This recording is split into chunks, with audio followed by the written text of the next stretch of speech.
रामाकृष्ण की, पंडित रामाकृष्ण की, पंडित रामाकृष्ण की, पंडित रामाकृष्ण की, पंडित रामाकृष्ण की। जय माँ, तेरी सदा ही जय। अंततः आपने हमारी सुन ही ली, मेरे पुत्र को उसका सही मार्ग दिखा ही दिया। जय माँ, जय। आयो आयो आयो, गर्लापट्टी पंडित रामाकृष्ण की जय। गर्लापट्टी पंडित रामाकृष्ण की। बस बस, इतनी प्रशंसा, इतने जयघोष की आवश्यकता नहीं है। मैंने तो बस माँ के आशीर्वाद से अपने कर्तव्य का पालन किया। और आज संध्या पूजन के पश्चात आप सबके सामने माँ के मार्गदर्शन से ही मैं एक घोषणा करूंगा।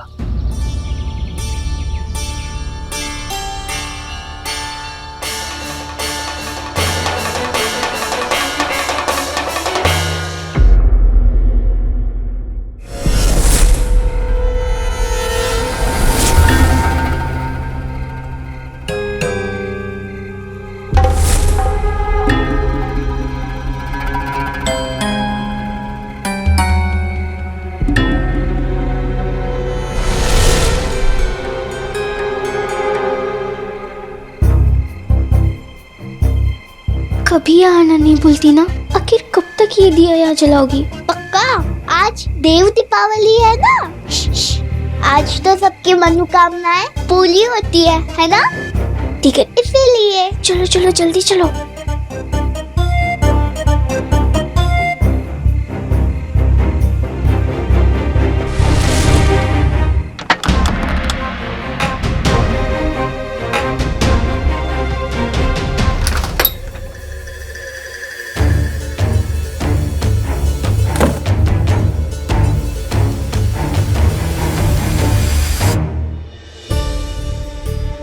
क्या घोषणा करने वाले हो? क्या चल रहा है तेरे मस्तिष्क में? फिर से कुछ उल्टा सीधा तो नहीं सोच रहा?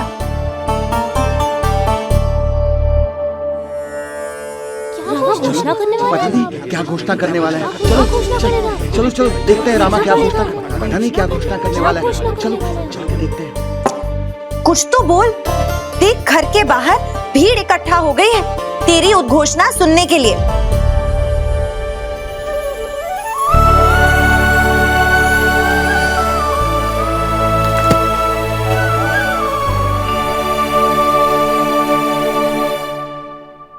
और क्या, सब जानने के लिए उत्सुक हो रहे हैं। आखिर आप कहना क्या चाहते हैं?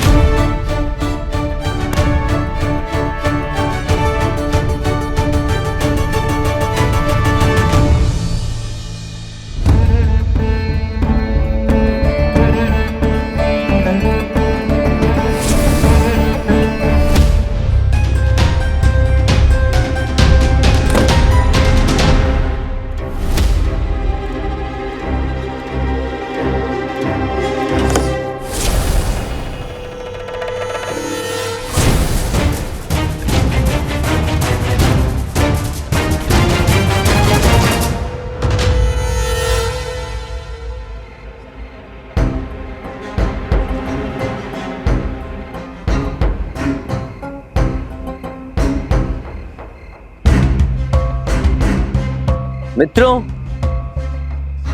वो महत्वपूर्ण घोषणा ये है कि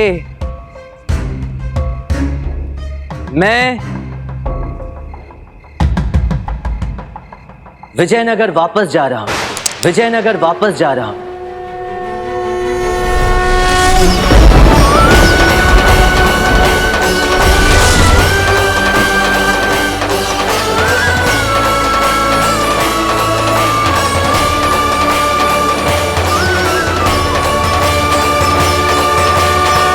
द्वेष, क्रोध, अप्रसन्नता, विमुखता सब मनुष्य से होनी चाहिए, धर्म से नहीं।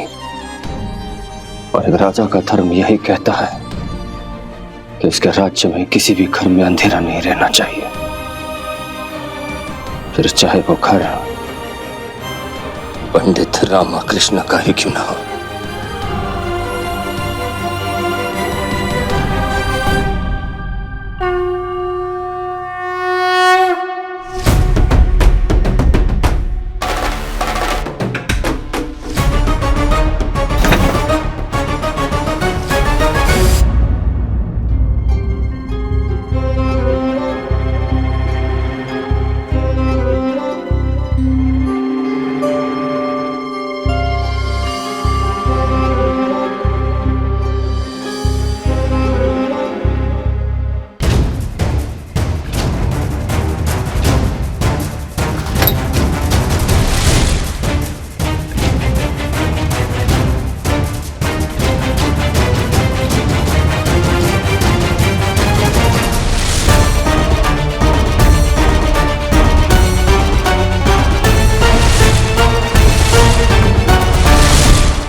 इस राज्य से निष्कासित किया जा चुका है। नाम तक लेना निषेध है यहाँ तुम्हारा।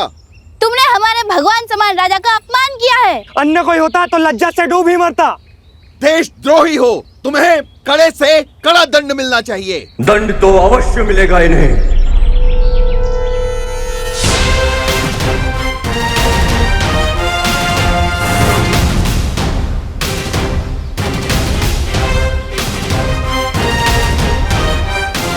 यदि आप सोचते हैं कि समय की धूल ने उस पीड़ा को धूमिल कर दिया होगा जो आपने हमें दी है, तो हम आपको बता दें पंडित रामकृष्ण, वो घाव आज भी उतना ही गहरा है जो आपने हमारी मित्रता और भरोसे के सीने में अपनी मक्कारी के खंजर से उतार कर हमें दिया था। और आज दोबारा हमारे सामने आकर आपने उस घाव को और भी गहरा कर दिया है। हमने कहा था आपसे, आज के बाद हम आपका यह चेहरा कभी नहीं देखना चाहेंगे।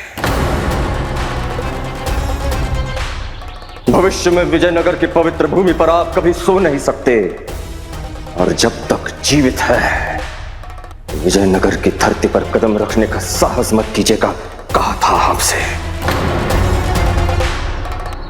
त्रुटि हुई उस दिन आपको जीवित छोड़ के, उसी दिन मृत्यु दंड दे दिया होता तो आज हमारी आज्ञा का उल्लंघन करने का दुस्साहस नहीं किया होता आपने। राजा के आदेश का उल्लंघन यानी राजद्रोह है, और राजद्रोह का केवल और केवल एक ही दंड है, मृत्यु दंड।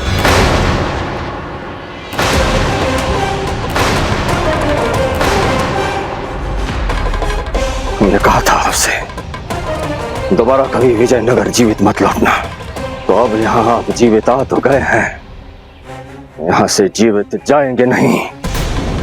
और ये हमारा वचन है आपसे, जो सर अपने राजा के आज्ञा में ना झुके उसका कुचल दिया जाना ही श्रेष्ठ है। इन तीनों देशद्रोहियों का सर राजपथ पर ले जाकर सबके सामने हमारे गजराज महाराज के पैरों तले कुचलवा दिए जाए, उनका उदाहरण बनाया जाए। जो भी अपने राजा की आज्ञा का उल्लंघन करेगा उसका यही हश्र होगा।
यहाँ कल की चिंता से हमारी नींद चैन सब उड़ा पड़ा है, और यहाँ इन दोनों के बीच खराटों की प्रतियोगिता हो रही है। अम्मा का तो समझ आता है, इतने समय पश्चात अपने बेटे की चिंता के तनाव से मुक्त हुए हैं, ये संतोष की नींद ले रहे हैं। पर ये इतनी संतोष की नींद कैसे सो सकते हैं? कल विजयनगर जाना है और ये है कि राय भर की भी चिंता नहीं है।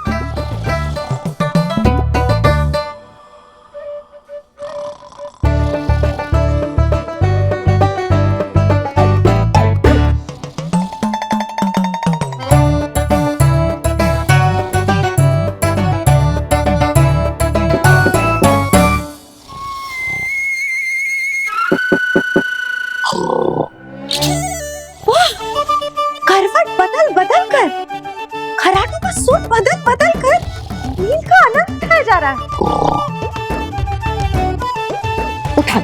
उठा लो, कोई तो इन्हें लापरवाही की नींद से उठा लो।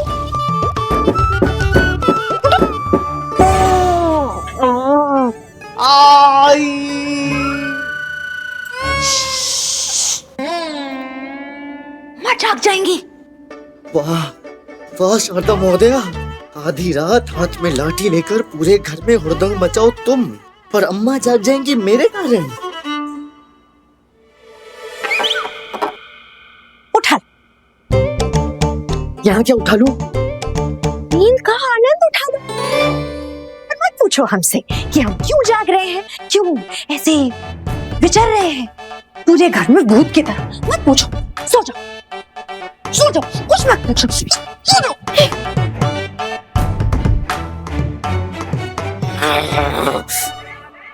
हाय, जल जल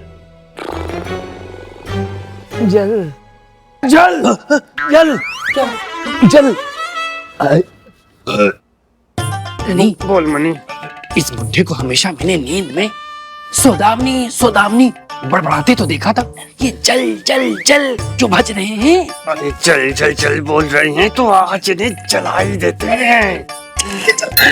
तो गुरुजी कहाँ जलना पसंद करेंगे, बाहर चिता पे या आज यहीं पे? जलना नहीं, जल मूर्खो, वो पीने वाला जल। हमारे भीतर वो अग्नि ज्वाला धधक रही है। जल लेकर हमें लगता जल्दी ला जल, धनी जल्दी जल्दी।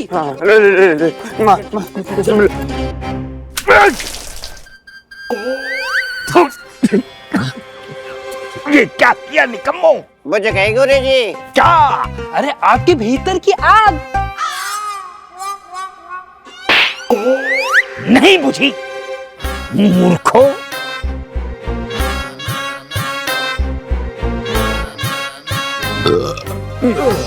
मनी समझ में नहीं आ रहा है कि आज चक्कर क्या है, बुढ़ऊ इतना व्याकुल क्यों दिख रहा है? मन व्याकुल हो रहा है, हृदय में विचित्र सी घबराहट हो रही है। ऐसा प्रतीत हो रहा है जैसे जैसे जैसे जैसे कोई बहुत बड़ा संकट, बहुत बड़ी विपत्ति, बहुत बड़ी अशुभ घड़ी तीव्रता से हमारी ओर बढ़ रही है। बहुत बड़ा अनिष्ट होने वाला है हमारे साथ। मुसीबतों का बहुत बड़ा पहाड़ टूटने वाला है हमारे सर पर। ये तो लिखा है गुरुजी। कहाँ? शास्त्रों में। क्या? यही कि राक्षस रूपी मनुष्य सदैव व्याकुल रहेंगे, उनका मन हमेशा शांत बना रहेगा। चैन से तो वही सो पाएगा जो पुण्य कर्म करेगा और भले कर्म करेगा। सबसे बड़ा दुष्कर्म तो हम तुम मूर्खों को पालकर कर रहे हैं निकम्मो।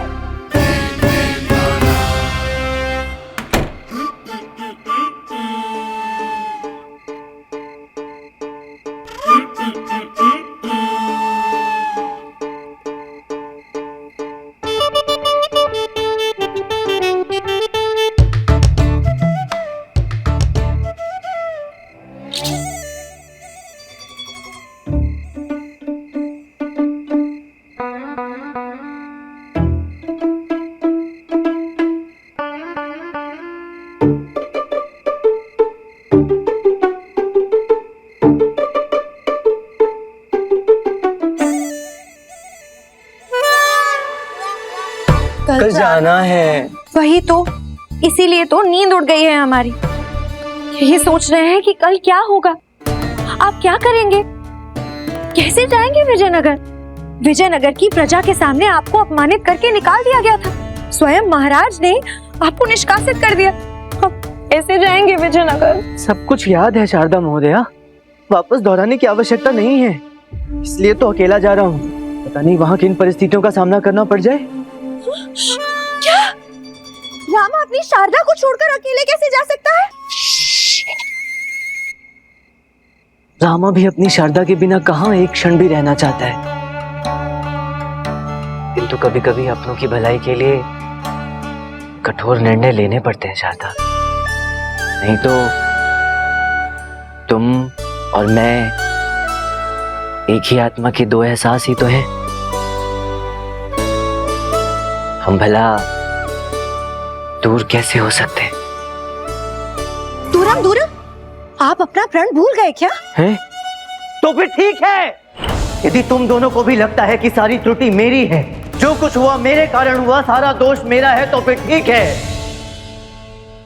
मैं भी प्रण लेता हूं। जब तक स्वयं को निर्दोष सिद्ध नहीं कर लेता,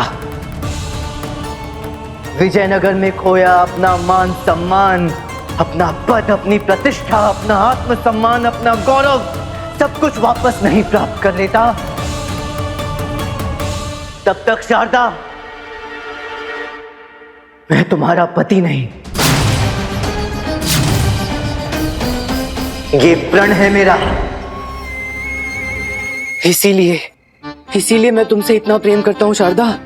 बिल्कुल सही बिंदु पर रोक दिया तुमने मुझे। मैं तो अपना स्वयं का प्रण भूल गया था। आप तो अपना पहला प्रण भी भूल गए, विजयनगर में गवाए अपने मान सम्मान को वापस पाने का प्रण, अपने अस्तित्व पर लगे कलंक को मिटाने का प्रण।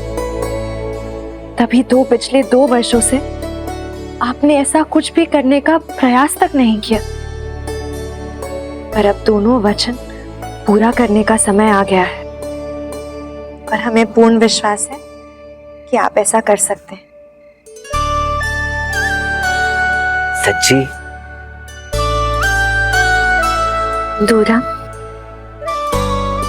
दूरम दूरम दूरम दूरम। अरे तुम तो खर्राटे मारकर सो रही थी। तो स्वप्न देखा कि हम सब विजयनगर जा रहे हैं और प्रवेश करने से पहले वापस आ गए। घबराहट में नींद खुल गई। आपकी भी अम्मा, तेरी भी? अम्मा, हमारी भी नींद खुल गई। मेरी भी लो। असली प्रेम कहानी तो सास बहू के बीच चल रही है। स्वप्न भी आते हैं तो एक जैसे। क्या हम भी तेरे साथ जाएंगे? अरे नहीं अम्मा, अब तुम शुरू मत हो जाओ। इतनी कठिनाई से तो एक को समझाया है। आओ इधर बैठो। देखो, अभी मेरा वहां अकेला जाना ही उचित रहेगा अम्मा। पता नहीं कब कैसी किन परिस्थितियों का सामना करना पड़ जाए मुझे। तुम दोनों साथ रहोगी तो सब कुछ बहुत कठिन हो जाएगा संभालना। और फिर मैं तुम लोगों को बुलाऊंगा ना, तुम दोनों को ठाट बाट के साथ, गाजे बाजे के साथ, किंतु सब कुछ ठीक हो जाने के बाद। कैसे करेगा तू ये सब? कैसे मनाएगा महाराज को? कैसे सिद्ध करेगा अपनी निर्दोषता? कैसे निपटेगा विजयनगर के लोगों से? और वो आचार्य तथाचार्य जिसके कारण ये सब हुआ, जिनके कुप्रपंच का दंड भोग रहे हैं, कहीं फिर से अपने षड्यंत्र का शिकार ना बना दे तुझे। उनके छल से कैसे बचाएगा स्वयं को? और सबसे बड़ी बात, बिना महाराज के 3 शर्तों को पूरा किए कैसे प्रवेश करेगा विजयनगर में?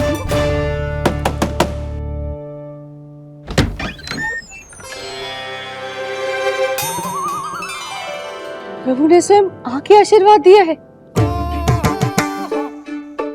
क्यों नहीं आ सकते?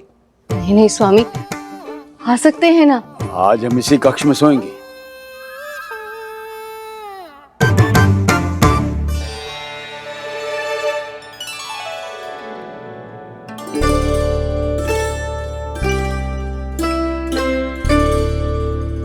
चटाई कहाँ है? शिव शिव शिव शिव, ये आप कैसी बात कर रहे हैं प्रभु? आप चटाई पर सोएंगे? चटाई पर आप सोएंगी, हम तो आपके बिस्तर पर सोएंगे ना। ये भी ठीक रहेगा। वैसे भी दासी की जगह तो स्वामी के चरणों में ही अच्छी लगती है। हम ठीक कह रहे हैं ना? सो भी गए। और हाँ, ध्यान रहे, जब तक हमारी निद्रा पूरी नहीं हो जाती, कोई हमारे विश्राम में विघ्न न डालने पाए। आप निश्चिंत रहिए स्वामी, जब तक आपकी निद्रा पूरी नहीं हो जाती, ये भोर नहीं होगी। अभी भोर तभी होगी जब आप जागेंगे। हाँ ठीक है।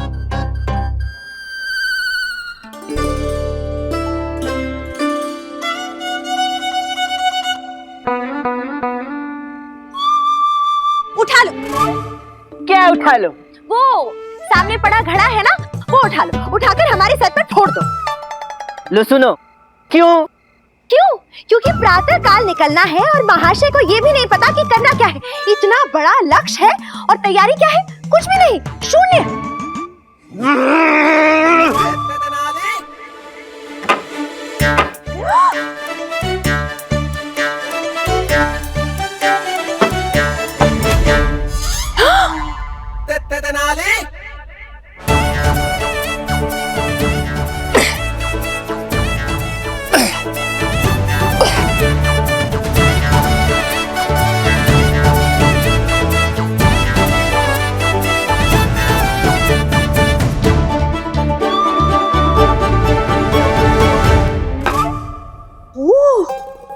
ऐसे चढ़ता है ऊपर ये।